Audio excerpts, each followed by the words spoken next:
is back. How you doing, everybody? Cole Johnson is right here with you.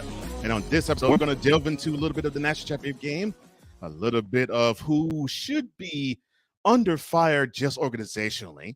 We're going to put the NFL as I go in under the microscope for what's to come over the weekend. And of course, we're going to pay our respects this week to one Damar Hamlin. That's how we get down. That's how we always get down. And there's more to come. But for right now, let's get to the headlines.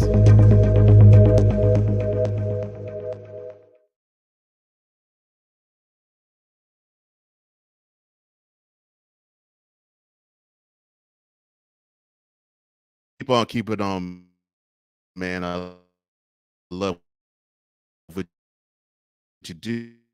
And congratulations, your dogs, and good also TCU by the score 65-7. So the team is now to can Georgia win the national championship for a third consecutive year.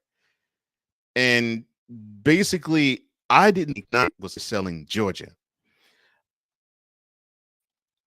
I was selling hard the fact that they had 1, 2, 3, 4, 5 round of April's draft last year, and I figured that's going to be hard for any defense in college football to reload. That's what reload they did, and the national championship is theirs for the second consecutive year. So can we see them raise the crystal ball up for another January? About 12 months from now? More than likely 1 year from this moment? Well, to Kirby Smart's credit, he's not thinking that way. He's thinking more cautiously. So he said, quote, I do think it's going to be much tougher. And I do think we're going to have to reinvent ourselves next year because you can't this. I really don't want to talk about 3. Close quote. And I can understand why he wouldn't want to do that. I wouldn't want to either. I'd want to just simply celebrate the achievement of winning 2. So he has 2 in the pocket. Now, okay, if he gets 3, it's fine. I mean, he is the fool in a decade to pull the trick. Actually, 11 years to pull 10 years to pull the trick. And of course, the last school that did it was the school that Kirby Smart learned from under. The Nick Saban-led Alabama Crimson Tide. Now, if they win 3 second national championships, that would be the first time in almost 90 years. In fact, 86, if I'm not mistaken. The last time we won, the 34, 35, and 36 Minnesota Golden Gophers. Oh, and Georgia proved that they can do it. So kudos to you. Congratulations to Georgia. And yes, congratulations to TCU. Half you at least to the national championship game. From college football to the pros on the hardwood. As the Nets were going good, I mean, they were kicking. In fact, they were languishing in the play-in round area before Jacques Vaughn got a hold of them, and then a winning streak, and they got to within a half a game of the number 1 spot, not just in the East, but NBA. Who's now as superstar Kevin Durant went down this past Sunday with a knee injury. As scary as that is, now I understand that he's had knee trouble before. In fact, he had knee trouble when he was in Golden State. Has slowly recovered from the knee trouble there in his stint so far in Brooklyn. Now, they're prognosticating that more than likely this sprain will have him lose maybe 3 weeks of time, that he might sit, I don't know, 6-7 games or so. What I do know is this. I know for a fact that whenever you have Durant on the court, A team is just really sound offensively, and when he's not on the court, a team struggles offensively, and the Nets have been. So to have him on the court is a plus. To not have him on the court is a huge minus, and hopefully that minus will not be felt hard nor long. And if it is felt for a long day, but you might still have to call them contenders as they march forward to another attempt at a world championship. Staying on the hardwood, but going across the way from the east to the west coast, the Lakers five right. LeBron James scoring about 40 points a game. It looks like that is how it's going. I mean, the fact that LeBron has to score that many points in order for the Lakers, that to me, I don't know about you, but I know about me, and I would not want my 38-year-old to be so this squad. So I look at this in this fashion. You have a stud who can play, who needs time on the bench. You have another stud who definitely can play and carried the team from mid-November to mid-December, but he will be missing a lot of games any year he sets foot on the court. The Lakers need both of them to be successful, and they need them both healthy. Otherwise, you're going to tire the both of them out. And I'm sorry, bronsexuals, you're not going to like what I have to say, but Yo Kang is not going to withstand all of that pressure on him, both physical and mental, because he is not even second of the Cavaliers LeBron James. Definitely not Heatles LeBron James, but you have to have him be a Heatles LeBron James to even come close to sniffing a championship. And he's not going to do it because a 38-year-old cannot carry a team by himself. He needs assistance. And if he won't get it, sorry for you.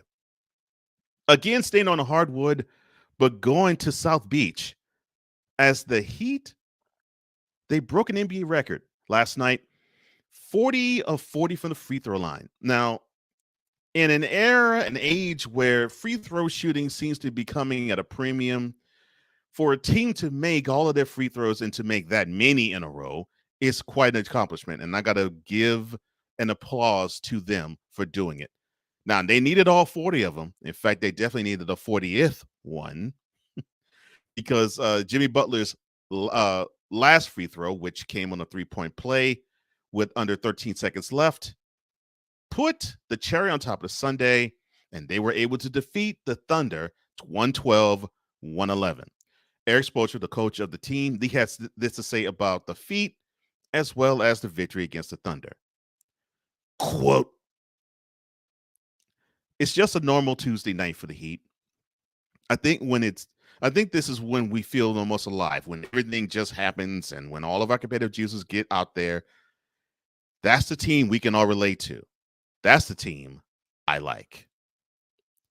Close quote. Well, there better be the team you like because that team better get on it because they are looking up at many different teams in the Eastern Conference, and I don't think they're going to be in parts in that number one seed like they were last year when they unfortunately had to bow to the Celtics at 7 in the Eastern Conference Finals. Hopefully, those competitive juices can keep flowing, and they can surprise a few people in getting a run to a championship or at least any conference championship. A hardwood diamond and Carlos Correa, the curious case of Carlos Correa. He first was a Giant. Then the medical record said, nah. Then he became a Met. Then the medical record said, nah.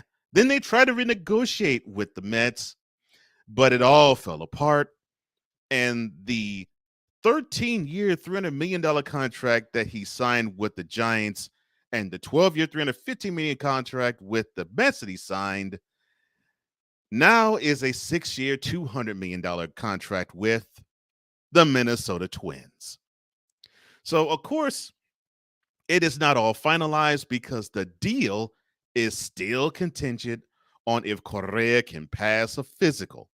But the Twins say that they don't have concerns with the ankle surgery that he had all of 8 or 9 years ago after playing for him, of course, last year, and he passed a physical then. But I hate to say this, Twins organization, that was then, and I do mean last year, that was then, this is now. And take it from someone who has aged.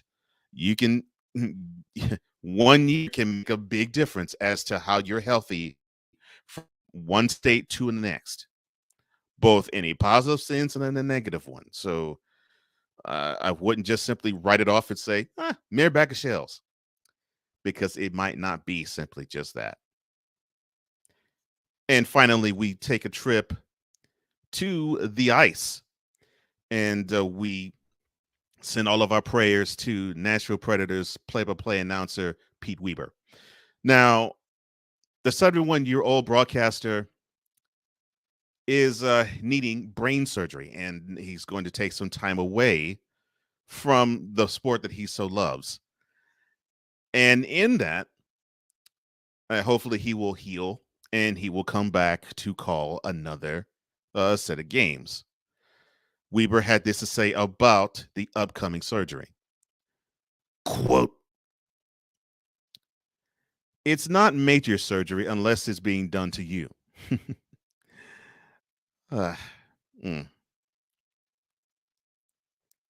I'm nervously looking forward to it. I'll put it that way. I never think of any of these things as slam dunks or done deals, but with this group of medical people, I'm pretty close to that. Close quote. And with the medical people he's referring to, he was in care with the Vanderbilt Medical Center, which is one of the best places that you can be in the entire country. Yeah, I put them up there with Sinai in LA and the medical center in Houston. It's if you're in hands with Vanderbilt, you're in good hands with them. So to Pete, we wish you speedy recovery. We wish the surgeries well. We wish the surgeons actually operate and get everything they need to get to repair what they need, so you can go on and live the life that you were destined to live. Yes, even at the bright young age of 71. And that concludes today's and this week's headlines.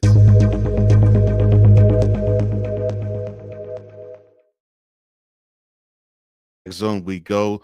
Smitty Sports Machine, and you got to check this brother out on YouTube if you want anything around the ATL area. This dude knows his sports. I guarantee you will be educated about anything Atlanta sports from him. What's up, man? What's up, little bro? Appreciate you. All the love in the world. Ryan McCarthy of the No Credentials Required podcast and others. He says it's time for Cold Sports with a Z. And then the missus. Hand orange covering eyes. Love you, baby. Ryan says, fun fact, Pete Weber has a copy of the movie Slapshot on DVD in every room in his house. And I can believe that. I can totally believe that. And he's an interesting man. I've heard a little bit about him. He's a very interesting guy, and I look forward to hearing more about him as his healing goes on. And when we come back, we will break down the NFC and the AFC wildcard rounds, and we're going to have some fun while we do it. Be right back.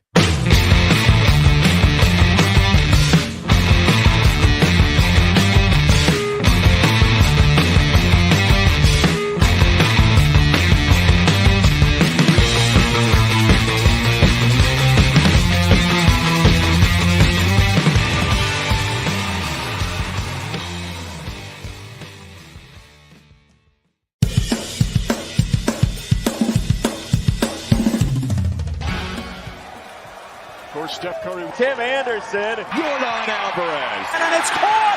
Deebo Samuel with the catch. Michael Jordan can sense. The Fro just got the king.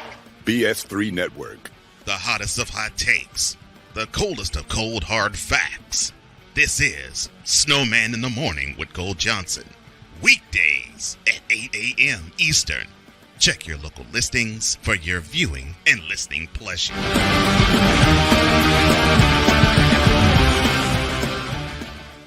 This is a BS3 Network presentation. Politics. They'll write the law, but they'll enforce it differently.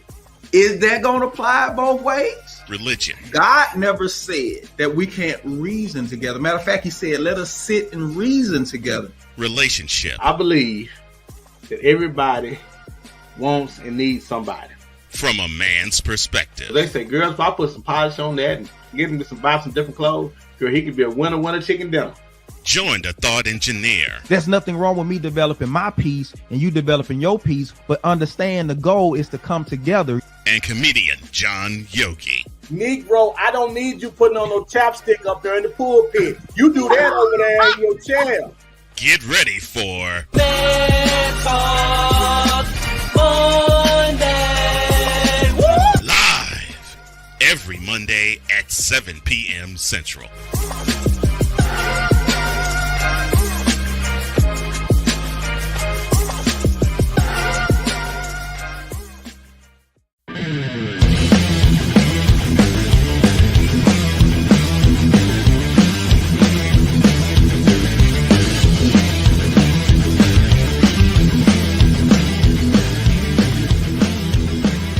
Welcome back to Cole Sports. Cole Johnson here. You know, we talked endlessly, of course, last week or two about Damar Hamlin, but now it is time to turn our attention to the NFC and the AFC wildcard rounds. And that is where our focus will be for the next few minutes. And we start, of course, with the very first game. Oh, let me do this correctly. We're going to be diving deep and delving into wonderful territory here as we go in.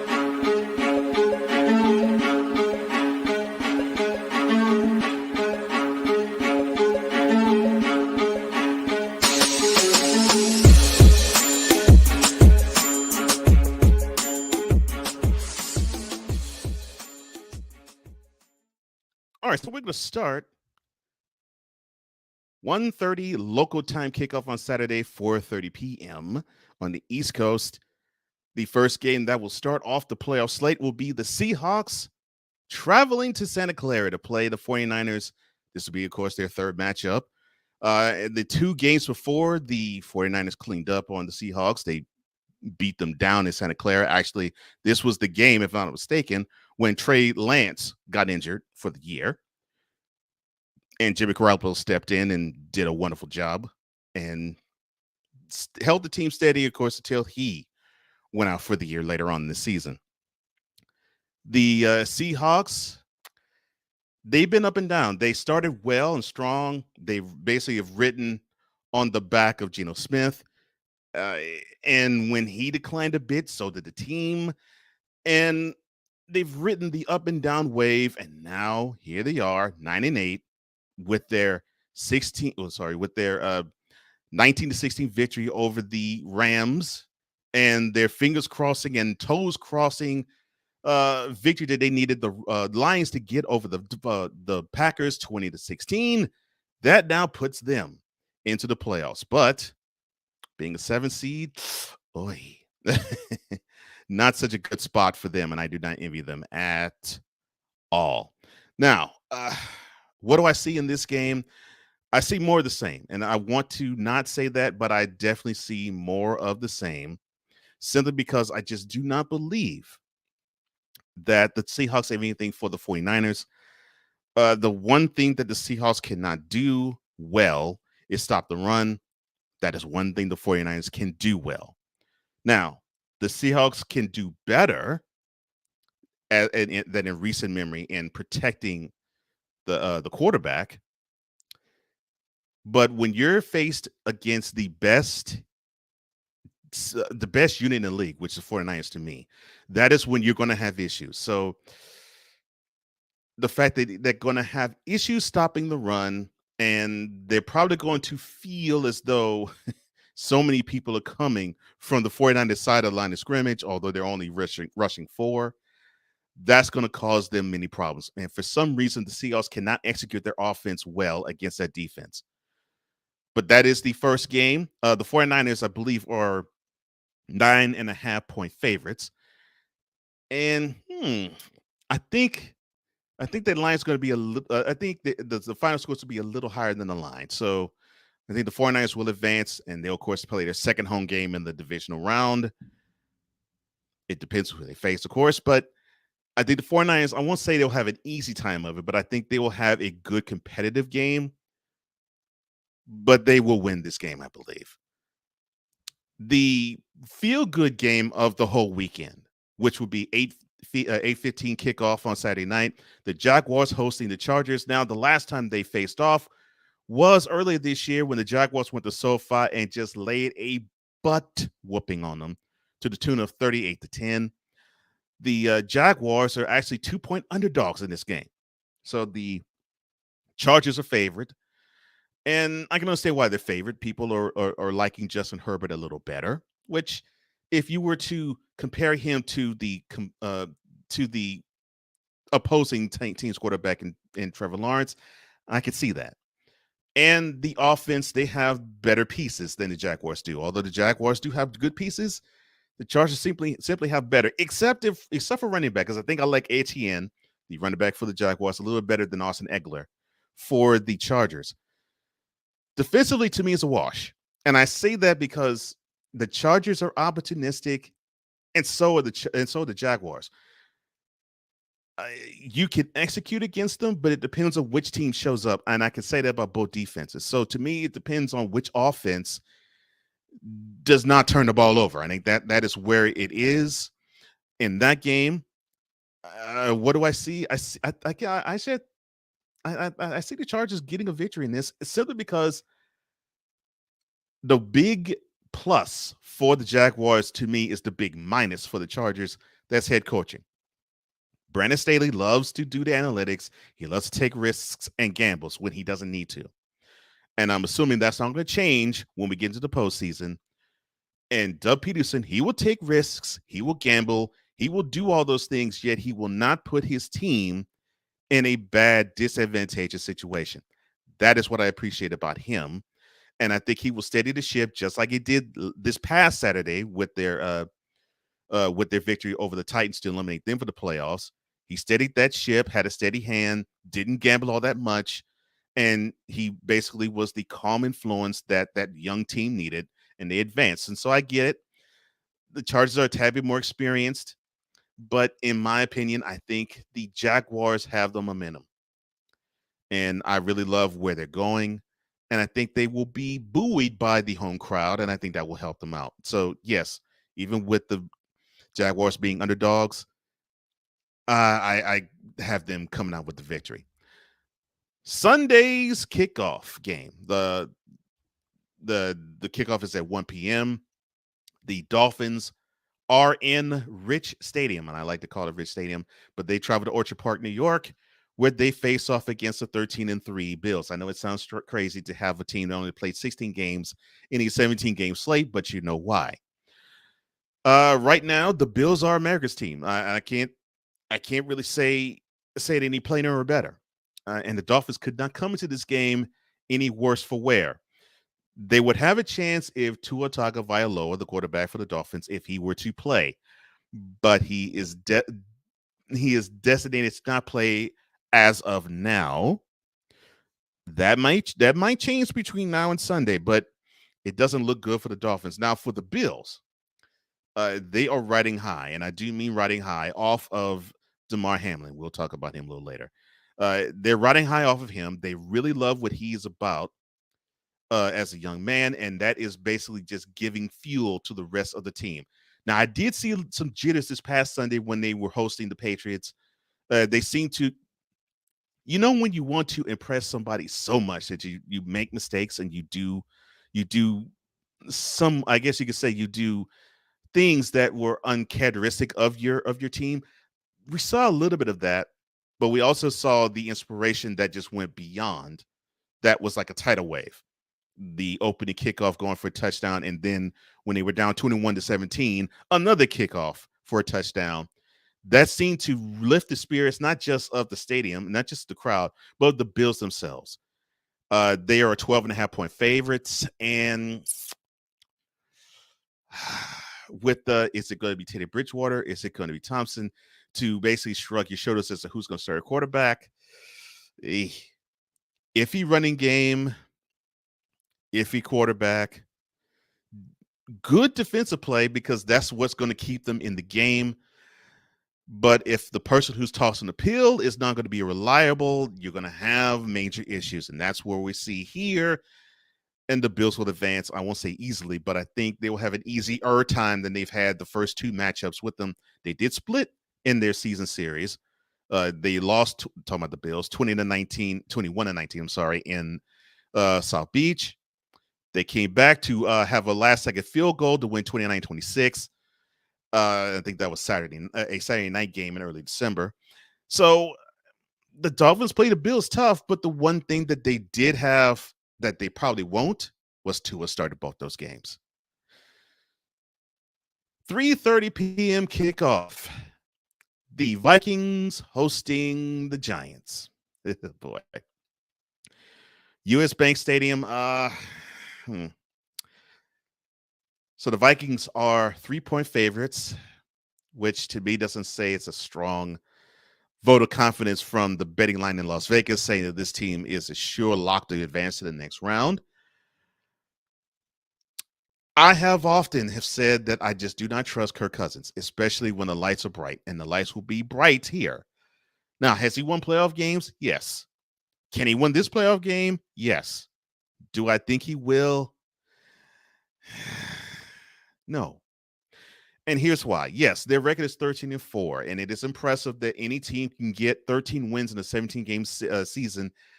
Bravo, bravo, bravo. The problem, though, is this team allowed more points than they scored. So it is like what Ryan McCarthy of No Credentials Acquired said. It's like it's the Vikings believe in the motto that it's better to be lucky and good. And I think that's how they are. Meanwhile, the Giants, who I think they have a coach of the year candidate in Brian Daboll on the sideline, they grind and they grind and they grind and they grind. They finished 9-7-1. They forced the Eagles to have to beat them. They did 22-16 to clinch the #1 overall seed. But they want the game to be ugly. And when they last played in the same building about a month or so ago, the Giants started off slow, but then they came on strong. They actually took a lead. The Vikings took the lead back. The Giants tied it, and the Vikings won it on a 61-yard field goal with time running out. It's going to have to take luck like that, like a Minneapolis Miracle type of luck for the Vikings to the Giants, because the Giants have something that, yes, the Vikings do have a running game, but I say running game in quotes because they have a really good running back in Dalvin Cook, but they love to throw more than they want to run, and I have an issue with that. Meanwhile, the Giants, their bread is buttered by running the ball. The issue, though, with them is if Daniel Jones can find any receiver or any tight end that can help him out in that particular game to give the balance that the Giants need. And if the Giants can find the balance, they can win this game, because I think Saquon can run on them.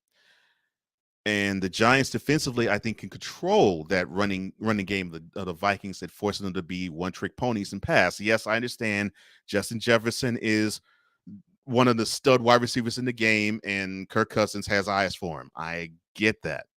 And I get he has Thielen and Hockenson too with them. But if you can, especially in the playoffs, narrow them down to just one thing they can do well, that bodes well for a playoff team. I actually picked the Giants to win this, and I think they can advance to the next round. And if so, I believe that means they would be playing the Eagles again. But to me, the Vikings' luck has to run out. And I look at it this way. And I do look at it thusly. They are like the 1980 Cleveland Browns. They were known as the Cardiac Kids. And they would win these games that you would just shake your head and say, how the heck did they pull it out? And they would pull out game after game after game that way. And then it came to a time, divisional playoff. And I think this was like first Sunday in January in 1980. They were playing against the Browns. It was a stiff wind, so kicking was going to be through the window, shot. So the Browns were down 14-12.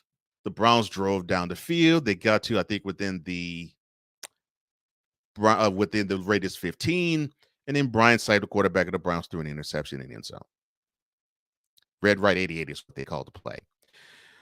Now, I really feel as though that is what the Vikings are going to do. They're going to drive themselves to an L by relying on that luck of living by the sword of, well, we could pull it out because we pulled out many of these games in the end and dying by that same sword. Because it's going to be a team that's going to make that one more play at the end of the game than they will.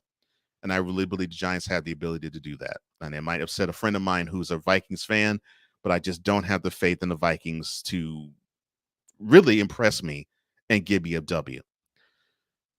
8:15 kickoff on Sunday, the Bengals and Ravens. To me, even though the Ravens are 7.5-point underdogs on the road, I mean, the Bengals are 7.5-point favorites at home. I look at it this way. Will Lamar Jackson start? That's the only four questions. That's only four questions. Only four words I have for that game.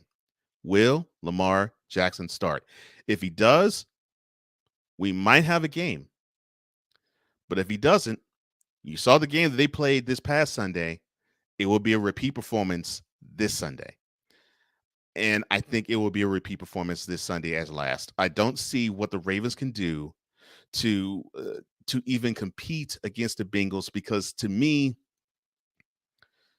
the Bengals have what I believe can throw the Ravens off, which is they have an explosive passing game against a secondary that seems to be shaky every now and then. Because I remember a game they played back in early October when they had a 35-14 lead against the Dolphins. And then you had Tua Tagovailoa throw for 4 touchdowns in the fourth quarter to win that game, 42-38. The Bengals offense is just as explosive when it is clicking. And they don't really have to click all that hard, and they can pile up points and yards on you. I don't see what the Ravens can do other than if you have Lamar Jackson in the lineup and that he can hold the ball longer and actually trigger that running game of the Ravens to help stem the tide of it and to help shift the momentum over to the Ravens. If that can happen, then I like the Bengals. Then I like the Ravens chance. If not, if you're going to have Huntley start or any other quarterback start, forget about it. This was a wonderful season until you got to December. Thanks for coming, Baltimore. Prepare for next year, and you better cross your fingers that Lamar Jackson signs with you. And I think that's what they'll have to say. I think Lamar is going to say, bye-bye, I'm gone. And I think they'll have to say the same to the playoff seedings, because they proceedings should say, as they will leave and the Bengals will advance. And then there is the Monday night tilt. The Cowboys on the road. Yes, I know they have a better record, but they are on the road and they face off against the Buccaneers. Yes, I know the Buccaneers are 8-9. Black. Yes, I know they shouldn't host a game at home. I know, but that's how it rolls. That's how it goes. And yes, I know there's many who are like, not them again. Cowboys at prime time, in Brady in prime time, black. Yes, I get it. But you have to understand this. Whatever draws the eyes, that's where you're going to have the big game be brought to. So you have the Cowboys Monday night. They have a squad where when they do play disciplined and they play well and they play as though they really are in sync with what they're doing and they know what they're doing and they feel as though they have an understanding as to what they're supposed to do, and when they execute, they can beat any team. I don't care who you are. They can beat any team, as they proved by beating the Eagles Christmas Eve 40-34. But that same team, when they aren't focused, which seems to be much of the time, can lose to any team. All you have to do is look to basically when they gave both the Packers and the Jaguars the jump start to their seasons with come from ahead L's that they took to both teams after running the ball well and then stopping the run. There's issues. That's one of them. The head coaching basically stopping what the Cowboys do best. Then the next best thing, the fact that they are strengthened by their defense. They have great pass rushing ability from the defensive line, and they can stop the run. That has been non-existent as of last month. So now we have those issues. But it is buoyed by the fact you have a team in the Bucks. They seem to be invested in playing when they want to play. Now, the defense has been okay. I won't say they've been bad. I can't say they've been great, but they've been okay.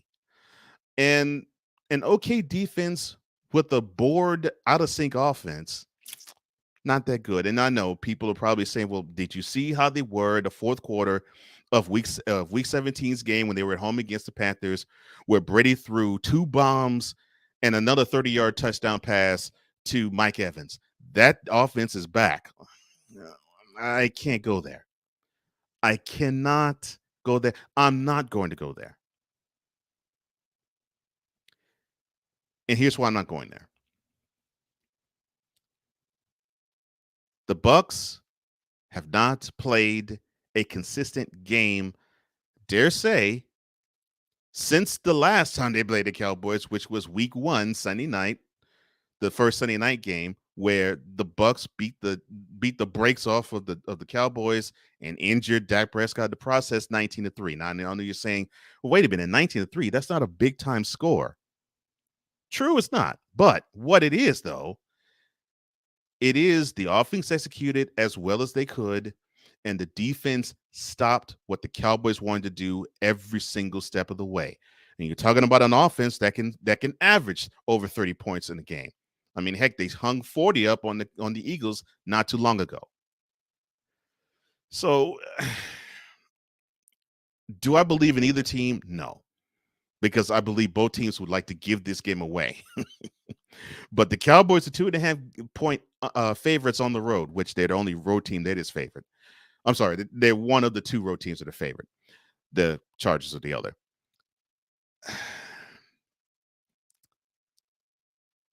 I really would like to say the Cowboys will win this game.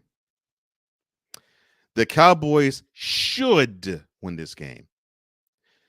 Mike McCarthy needs to win this game. All of the motivation for this game to be the Cowboys lies in that locker room. And I say it this way. I don't think the Buccaneers have the hunger. And it starts with Brady. I don't think he has the hunger. I mean, he has 7 rings. He does have the experience and he loves to play, but is there the pressure for him to rally? I'm not sure yet. I'm gonna have to see when it comes. I remember when they were in the division round last year, the Bucks started to show these tendencies then in that game that has carried on throughout this year, which is they seem to start slow, and then when they understand, oh, wait a minute, the pressure's on, that's when they start to play. I can see that happening. Now, I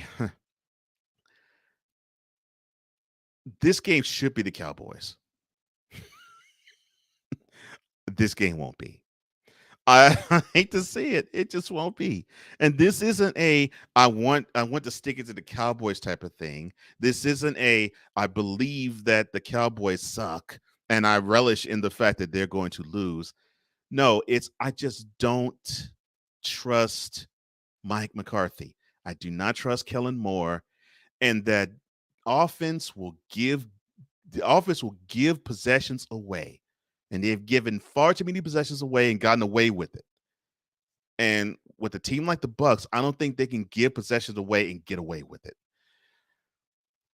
The problem I have is Dak Prescott at quarterback just will turn the ball over at an inopportune time. And what's it going to be? Will it be that he gives you a pick six? Will it be that he turns the ball over at his end of his end of the field? Will it be he has no idea what to do in a 2-minute situation like we had last year in the wild card round?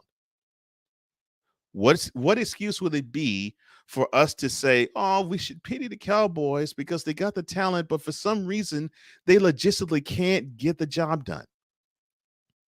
And you go up against a team and a quarterback that probably has more playoff experience than the whole team of the Cowboys combined by himself. So the Cowboys should win it because the Buccaneers have a 45-year-old quarterback starting. But God bless them. They just simply are too much in. They are too much in their own way. And because of that, I just don't have the trust in the Cowboys. I see it as the Buccaneers. So what do you all think in the chat? Hit me up. Hit me up in the chat. Give it to me. Give it to me because I want to hear what you have to say. My man, BS3 Network says, Sup, Cole? Welcome back. Welcome back. I'm glad to be back, Ben. Glad to be back, my man. Victor says, sorry I'm late, but I'm here to celebrate the return of Cole Sportz. That's what I'm talking about, baby. Derpy 501st. Thank you, brother. He says, Bills versus Bucks. That's who he thinks is going to be in the Super Bowl. Brady doesn't have the great game or comeback, and he loses on the last-second field goal. And he says, hear me out. My partner on the Snowman in the Morning show says, hey, what's up? And this is Derby 501st explanation. He says, Brady's first Super Bowl was on a field goal win.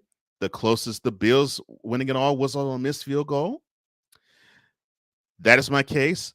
Could be the Bills over the Bucks in a big game with a field goal. You might not be off in that. The only problem I see with the Bucks is who is actually going to wake up and play as big as Brady is going to try to play. Victor says he's nervous for the upcoming game between the Cowboys and the Bucks. And for those who don't know, my brother Victor, he is a huge Cowboys fan, but he's a logical one. he's not one where I just have to look at him and say, why are you thinking the way you're thinking? So I'm glad he is not one of those. He also goes on to say, I'm still sticking to my guns and going with the Cowboys, but at least I know I'm going down on my own sword or hands. True. Ryan says, Cowboys are wearing their Navy jerseys on Monday night, and they've never won a playoff game wearing them. Superstition? You know what's so funny? Going back to 1980, one of the reasons why the Eagles decided to wear white at home was for that very reason, of course. That game ended up being 27-7 in favor of the Eagles as they went on the Super Bowl, and unfortunately they lost the Raiders 33-16. Victor says, if the Cowboys lose, it should be the very last game of Pennywise's career as a Cowboys head coach. I'm going to put it this way, man. It should be the last game that Mike McCarthy coaches. And for people who don't know, I have a good relationship with Victor. He calls Mike McCarthy Pennywise. It would be a crying shame they win 12 games in back-to-back years, but they lose in the same spot, the wild card round. So it's like you have this good regular season. What's the purpose if your season is going to end 4 weeks before the Super Bowl? And if you're going to say that there isn't a precedent to it, Oilers fan, 1980, The Oilers went 11-5. They got to the wild card round. They played the eventual world champion Oakland Raiders. They lost that game 27-10. And it didn't take 24 hours before K.S. Adams, the owner of the team, Bud Adams, fired Bum Phillips. Why? Because the 2 years prior, he took that team to the AFC Championship game. So he took it as a slight, a step back. He took that as, wait a minute, you took this team further. We're not hustling backwards. Yeah, you got to go. You got to go. And another Cowboys fan, BS3, he says, if the Cowboys lose, it'll be a monumental loss. It will be. It will be, because how can you trust a team that has all that talent, but they can't make it out of the wild card round? That's where I have to have a help me out here. Help me understand this type of thing. Because that's how I feel. It's like, well, I don't understand how you can have this great year, put forth this great record, and just simply stink up the joint so bad, and look as though you just simply have no bearing at all in the playoffs. That to me is where I have the issue. But hopefully you all can help me out with that. But that is my take on what I believe is going to be the NFL wildcard weekend. And of course, come back next Wednesday, because we will break down that and we will talk about the upcoming divisional weekend slate of games. But I don't know. I feel for Cowboys fan, because they have the opportunity to be with a team that can run the table. And I'm saying this in all honesty. They can run the table. They have the talent to run the table. But it's like what Victor just said here. I'm not going to disrespect Ryan McCarthy by associating that clown with Ryan, even by their last name. Pennywise hasn't earned the McCarthy name. I just don't. They frustrate me. The Cowboys frustrate me. And if I were a fan of theirs, I would be frustrated with them. I want to believe in them. I can't believe in them, because they will just simply sink me every single time I'm going to say, okay, I believe in this team. And they're going to do something stupid and something boneheaded. Like get to within 15 seconds and not know that you're supposed to toss the ball to a referee instead of handing it to his center to spot the ball. And having Cowboys Nation, not saying BS3, not saying King Dog, not saying Victor, not even saying my man Chris Dietz. None of them will do this, but I heard this from many a Cowboys fan. They'll be complaining about the referee who was trailing the play and say, well, look at that. That's why we lost the game, because he had to run and he's 30 yards back from the play. And how dare he? It's a conspiracy. No, it's not. Know the rules. I was taught this at junior high. You hand the ball to the ref so he can spot the ball. And the quicker you hand the ball to the ref, the quicker the ball can be spotted. And you can't do anything until the ball is spotted. Simple as that. But yeah, hit me up. Which game do you think is going to be the greatest, and which do you think is going to be the worst game of the 6 that we're seeing in the NFL wildcard weekend? Because I'm interested to hear what y'all have to say about it. But all I know is this. I'm coming on the most exciting part of the year, sports-wise for me. It's not this round, it's the divisional round. And if that's going to be exciting, I just can't wait to see what's going to unfold. Now, for me, the game I'm most forward looking to see probably would be the Vikings Giants. And the reason being, that's the game where I believe I'm going to see the Vikings' luck get tested. And I really believe a team that's a smash mouth style as the Giants can be the one that can upend a team that's full of luck in the Vikings. That's how I feel. Victor says also another person among the crazies. In fact, the leader of the crazies, besides Michael Irvin, is Skip Bayless. Oh, good Lord, don't get me started on him. I need not to start on him. But all I have to say about that is the following. If, and I do mean if, if the Cowboys do make it to the next round, more than likely that would mean they would have to play. They would probably have to play the Eagles. But if the Giants win, that means they'll play the Eagles again. And I would want them to play the Eagles before I would actually have them play the 49ers, because the 49ers is a bad draw for the Cowboys. Just bad all around. But that's what I believe. What do you believe? I want to hear what you think. And I thank you for letting me go in.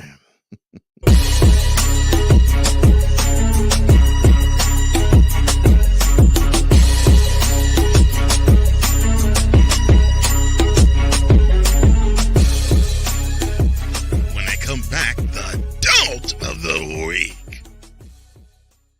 You're listening to the classiest sports show on the planet. Call Sports.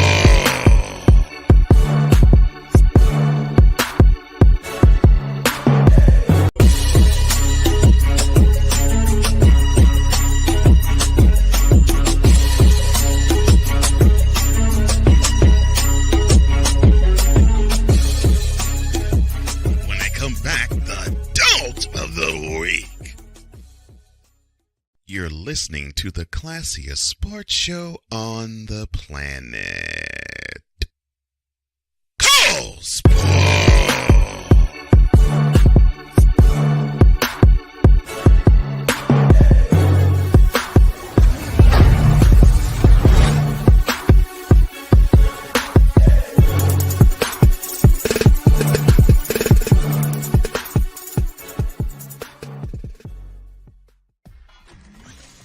From the vault, a look back at a key moment in sports history. January 11th, 2004. It was the last game in the NFL divisional round as the NFC's top seed Philadelphia Eagles hosted the Green Bay Packers. The Packers held a 17-14 lead late in the fourth quarter. After a Deuce Staley 22-yard run, Eagles QB Donovan McNabb was sacked. After an incompletion on third down, the Eagles faced a fourth down with 26 yards to go, only 1:12 remaining, and one timeout left. Only a miracle heave could save the Eagles season, and here's what resulted. Having an off week, so to speak, their last effort against Seattle, now trying to stop a 4th and 26 and in essence take over. Plenty of time. Down the middle, it's Mitchell. Where will they spot him? They're going to get forward progress and a first down. I am so surprised at that coverage. They play a cover 2, which leaves it wide open down the middle for the second time in a row. I thought for sure you get a 3-deep coverage. You've got 20-something yards to go pick up the first down. And here comes an offside against Green Bay. Boy, they got a great spot after that catch by Freddie Mitchell. Just running it right down the seam. There's no reason to play the underneath never coverage got all at the way all. back to his side of the line of scrimmage. That's an encroachment penalty. It's enforced before the ball is snapped.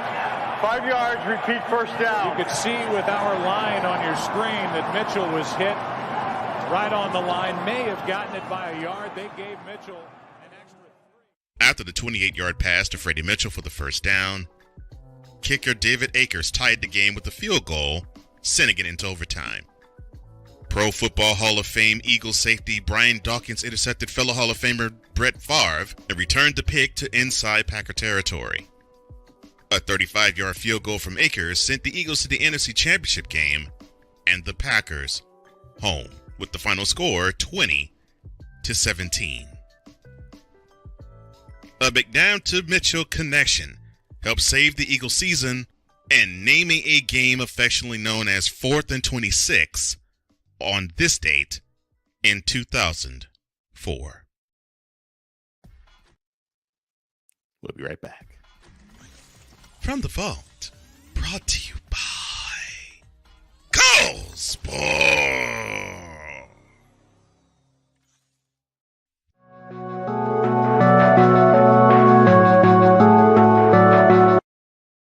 I want to do a tattoo. to talk, but I don't have anything to talk about yet. I'm getting there. Life is for the living. We're not here that long. You can learn anything you want to learn without any money spent. What do I really enjoy? What do I really want out of life?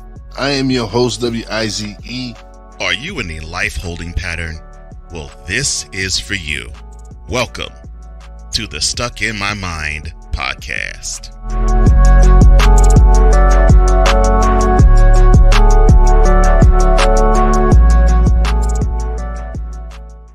This is a BS3 Network presentation. I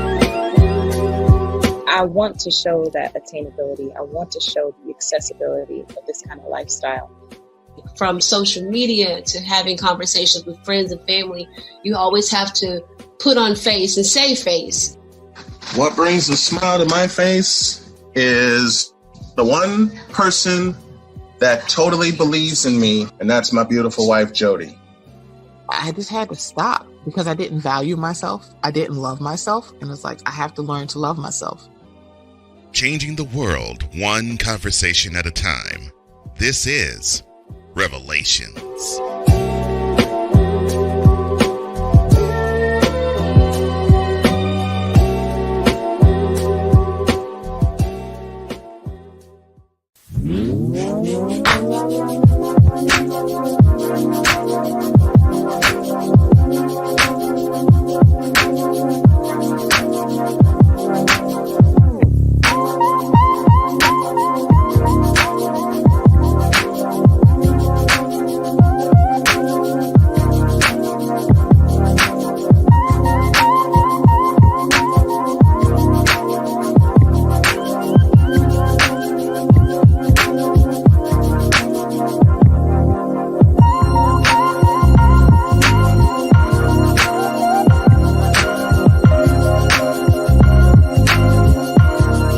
Welcome back to Cold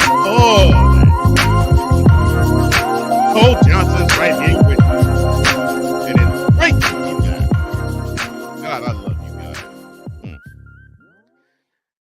All right, so we have broken down the wild card round weekend. We touched on a couple of things concerning the national championship and other things. I think now it is time to get down to the next DOLT of the week.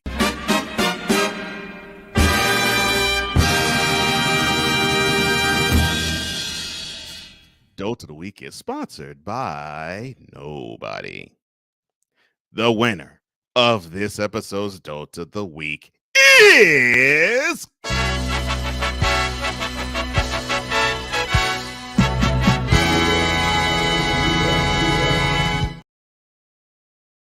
the Texans. Now, why are they getting the ignominious honor? I am so glad you asked. It is this cut, dried, and simple. The general manager of the Texans, Nick Caserio, has to do the one thing he has done every single offseason. He has been the Texans GM. And he became that during the offseason of the 2021 season. So leading into the 2021 season, he had to look for a head coach. Found one in David Culley. In the offseason 2022, he fired Culley, had to look for a head coach. That head coach was Lovie Smith. Here we are in the 2023 offseason. He already has fired Lovie Smith, and now he is looking for yet another head coach. Now, I'm not saying that this is Caserio's fault only. No. This goes all the way up the flagpole to the very top. Cal McNair and his mother, because his mother actually is the general owner of the team. The McNair basically, Cal basically is the, not going to say this. He's sort of like the day-to-day operations guy, like the COO type of person for the team and the face of the ownership of the team. The ownership all the way down, because they have foreseen this downward spiral ever since they awarded Bill O'Brien general manager duties along with the head coaching duties, and he has stunk up the joint, traded away pick after pick, to get nothing or very little in return. And a team that was in the divisional round in 2019 now basically has the fans fans in agony because they did not win or lose all the way to the number 1 overall pick this year. The team is so bad, the fan base is rooting for them to have the number 1 overall draft pick. And we had an up-and-coming quarterback in Deshaun Watson. Of course, you knew what happened with him. We had one of the best wide receivers in DeAndre Hopkins. He got traded away. And you had probably the best Texan to ever suit up, for possibly the exception of Andre Johnson and J.J. Watt. He begged to be released. That's how bad the organization is. And I could put it at the foot of, well, they hired 2 black coaches and fired 2 black coaches. No. What I dislike, and on the other side, well, they knew what they were getting into. They got the bag, and they're getting the bag. Yes, I know. The problem is you're supposed to put your team in position to win. When you hire these guys, you do not put the team in a position to win. You put the team in position to basically scoop up scraps. And that's not what you want your team to have to undergo. Yet that is what the Texans have to undergo. And it's embarrassing that this is what's taking place.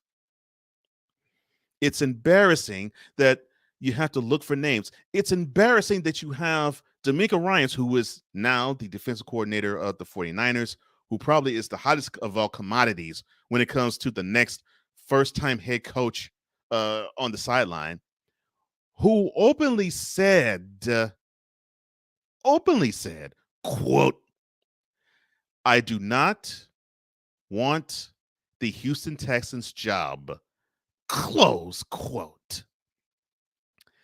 You're now starting to have candidates who you would say, he would fit the system. He'd be great. I think he would turn this organization around, not wanting to have anything to do with you. And it is due to seeing how they handle the situation with Deshaun Watson. And I'm not even just talking about the way that they didn't involve him in organizational matters. I'm talking about the fact that they enabled this guy to be absolutely wild in his massage pursuits. To me, you need to have an organization that is willing to hold a standard. The question is, I don't know what that standard is. I would love to know. And in fact, I think the people within the organization would like to know. They're closer to it than me, and I'm sure they don't know what the standard is in that organization. Help me understand what it is, Texans, that you want, because as a fan, it sucks that you all are so inept. It sucks that we had a 4-13 campaign in 2021 and a 3-13-1 campaign in 2022. What also sucked was that with both Kelly and Smith, we knew both of them were going to be fired as soon as they touched the sideline. And why is that? They had no talent. And they don't have the support, the proper support a head coach needs from the front office, from ownership. So you wonder why you see a lot of navy blue and red seats in NRG Stadium. It's because they don't have the trust in how you are as an organization. And if they don't have that trust, well, whose fault is that? Whose fault is that? Is it the head coaches? No, it's yours. It's yours. You got to put a better product on the field. And if you're not willing to do that, then there's something majorly wrong with you. And until you do that, people say Lions. You can't really say that much anymore. People say Cardinals. People say what's another Browns. I'm trying to think. What's another moribund franchise? Now the Jets. You could say that about any of them, but you know what? All of them had better records this year than the Texans did. All of them did. And I could say the Bears, but at least the Bears have a future. Now, how they deal with their future is another question and another situation at hand. But they have Justin Fields. They have a direction. Like, they know that the next thing they got to do is build an offensive line to protect him. So they have a direction. What's yours, Texans? Because you cannot tell me that you're going to risk your future on the arm, the head, and the shoulders of one Davis Mills. He's been the guy for 2 years, but you know he's not the guy that's going to be taking you to a playoff anytime soon. He can hold a clipboard, but is he a leader of men? You know the answer to that question better than me, and I actually say no. So you know the answer is no. You know the answer is no, because you at times had Jeff Driscoll take snaps under center in the middle of games. So you know that you are rudderless. And because of your rudderless nature and needs, you're going to find yourself searching for the right guy for a long time until you clean up your act. Sorry. That's just how it goes. To the chat we go before I end this. Victor says, otherwise known as the worst regular season record in the league. Yes, with the Bears. He goes, ouch. And BS3 says, Texans are the most confusing franchise in sports. Yes. Help me with this, because I don't even think they know where they're going. And until they do, we're going to keep seeing them circle the drain like they've been doing the last 2 years for possibly the next 2 or 3 or 4 years, until they get that straight in the upper offices, in the front office area, an ownership group. They're going to be an embarrassment in the NFL. To me, Texans, you all already are.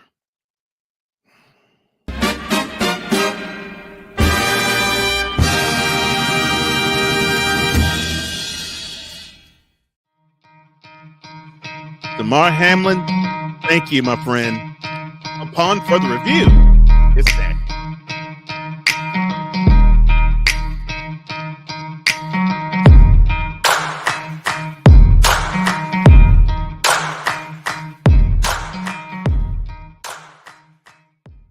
Discouragement, sorrow, distance. Your arguments cause damage to your family. The hurt leads to divorce. You feel like there is nowhere else to turn. But there is hope for you. That's where we come into play. There is an overcomer that lives inside of you. One ready to take on the world as you leap for joy, living in victory. You'll grow to love yourself and others. There's life after divorce, and you can claim it today. Get over divorce, where your new story begins here every Thursday on YouTube and Spreaker.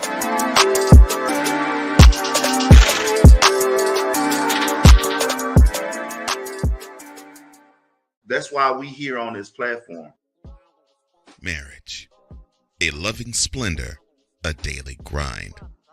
Such is the case when Damian and Jamie get together and chop it up, for marriage is real. Let's just lay it all out here. Let's just be real with it. Join this wonderful couple who keeps it real and always in love. BS3 Network proudly presents Marriage is Real, where love is the only thing that matters. Live every Tuesday at 8:30 Central.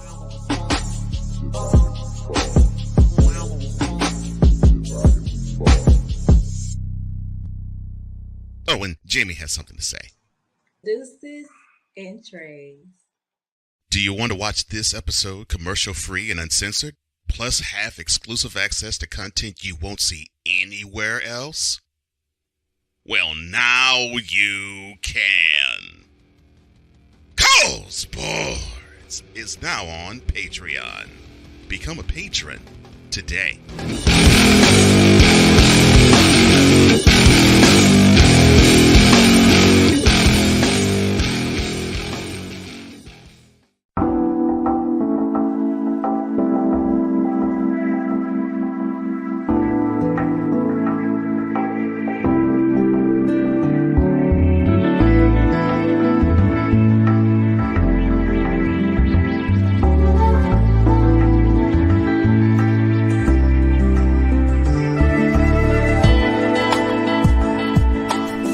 Coming up on the next installment of Call Sportz, we will talk about the divisional round. And of course, we'll recap the wild card weekend. We'll talk a little more NBA. There might be something more on the Major League Baseball circuit. Who knows? And there'll be more along with it as well. Come on and join us because we're going to do this every single Wednesday, 2 Eastern, 1 Central.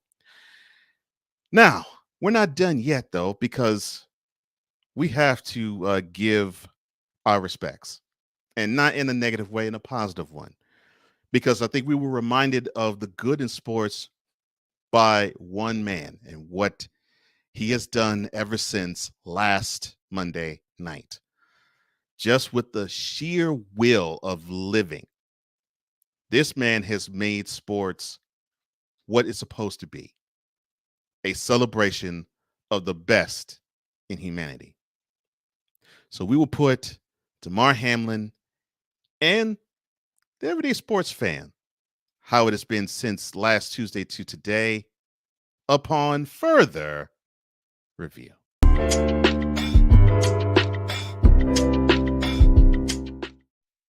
Damar Hamlin.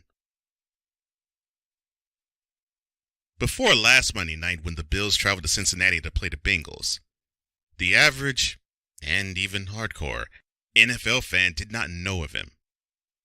Only those involved with the NFL and Bills Mafia may have known of number 3. But starting last Tuesday morning, he was the talk of the whole sports world.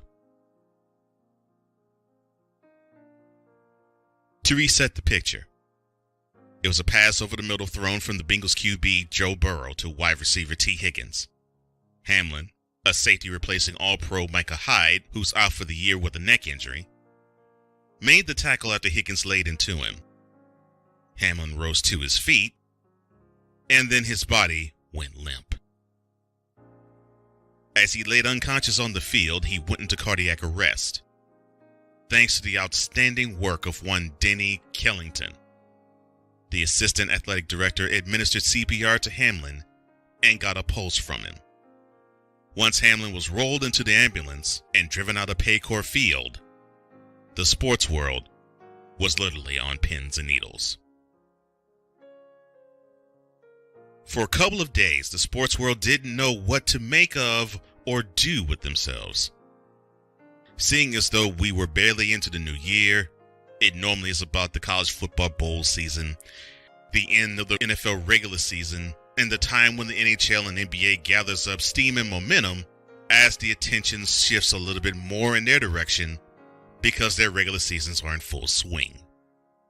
But it was all about the man who wears number 3 for the Bills.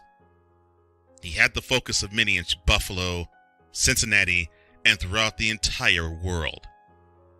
Once he regained consciousness, I believe we all felt a sigh of relief after performing one ourselves. We saw a full slate of games over the course of this past weekend where players from around the league knelt in prayer in support of their fallen brother in arms. We witnessed shirts that told us to pray for number 3. We saw the number 3 on the 30-yard line painted in red or royal blue in most stadiums. And we saw fans who were nowhere near Buffalo hold up signs that said "Get well, Damar" on them. Damar checked out of the hospital in Cincinnati and checked into another one in Buffalo. all signs are pointing upward to his recovery. And we all love to hear that. In a time where we've seen sports fans fight with one another in the stands, whether it was to talk trash or throw hands, we got the golden opportunity to appreciate sports for what it really is. Sports is the medium where we can lose ourselves in the athleticism, fervently support our rooting interests, and ultimately see these human beings perform otherworldly skill with their mere bodies. They become role models for us when we're children and examples of greatness for us when we're adults. But with Damar, the landscape is totally different.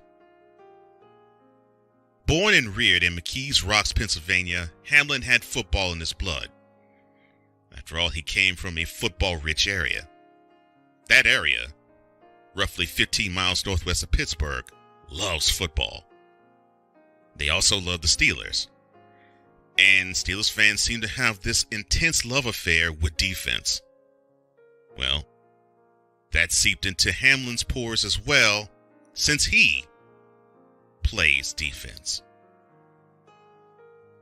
After starring in the area high school football program, he went on to college at Pitt, where he received a bachelor's degree in communications from there. Then he was taken in the 6th round by the Bills in 2021, and he sat back to learn. Teammates, coaches, the NFL family, as well as his own family, all have nothing but kind and nice things to say about Damar Hamlin, the human being. His story tapped to within the goodness in all of us. He started a toy drive where he modestly asked for a $2,500 goal. And as of this recording, that number has now risen to past 8.6 million.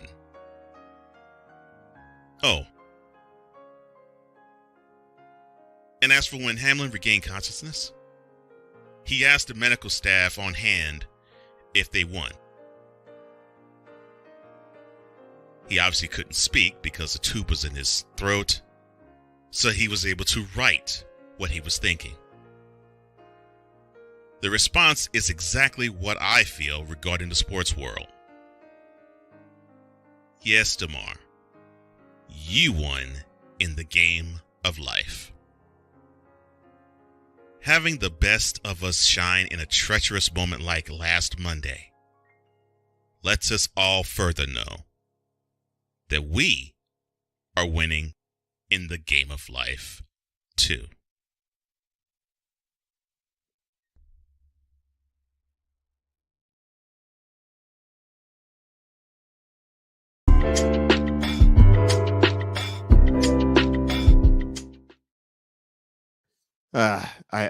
I cannot agree with what I'm hearing and seeing in the chat. Vidalot saying most of the time we have seen fans at their worst, but thanks to Damar, we are seeing fans and we have seen fans at their best. This is probably the best behavior I've ever seen from fans ever since his medical emergency. Best stretch from fandom I have ever seen, really. Because I don't think I've seen fans actually be united this solidly. And I will definitely end with this wonderful bit of news from Ryan McCarthy. He says, Damar was released roughly 3 hours from when this recorded from Buffalo General Hospital. All good news.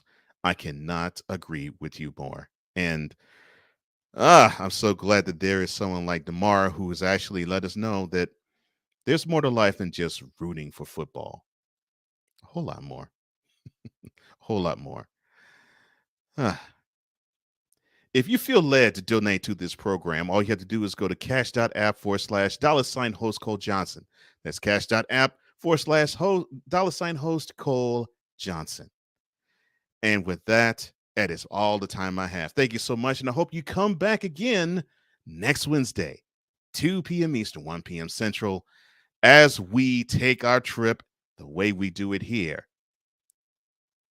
How do I do this? Because it's been a while since I've done this. Oh, that's right. I'm Cole Johnson, and this has been yet another installment of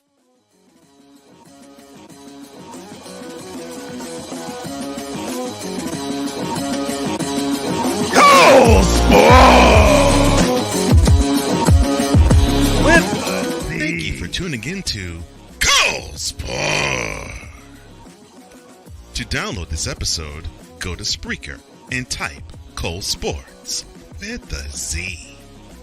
For apparel, go to Spring and type Cole Sportz VIP Boutique. That's with a Z. To reach Cole Johnson, go to flowcode.com/page/host Cole Johnson. This has been a Comey Media Incorporated presentation.